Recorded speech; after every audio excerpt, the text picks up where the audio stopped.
ही idea आम्ही स्वतः पत्र्याची गव्हाण बघितली कुठं, पण त्या गव्हाणीमध्ये अशा बकऱ्यामध्ये जाऊन त्या खराब झालेली बघितली. अच्छा अच्छा. म्हणून मी स्वतः आयडिया लढवली की टोकरची गव्हाण सक्सेस होईल.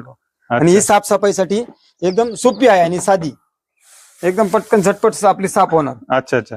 आणि याच्यावरती मध्ये शेळ्या अडकून बसणं वगैरे असं काही नाही, होत नाही बिलकुल नाही. मध्ये शेळी जात बी नाही आणि मध्ये शेळीला म्हणजे चान्सच येत नाही जाण्यासाठी. आपलं मार्केटमध्ये गेलं पाहिजे ना आपण पहिल्यांदा.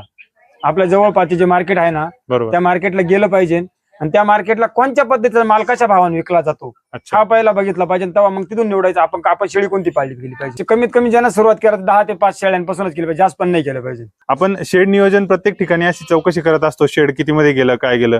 एकदम सुरुवात करण्यासाठी हे जर शेड बघितलं ना, इतकं व्यवस्थित बांधलेलं आहे. आणि हे बघा वरती जे शिमिटी पत्रे आहे त्यामुळे खाली टेम्परेचर पण येत नाहीये आणि मस्त हवेशीर असं तयार केलेलं आहे.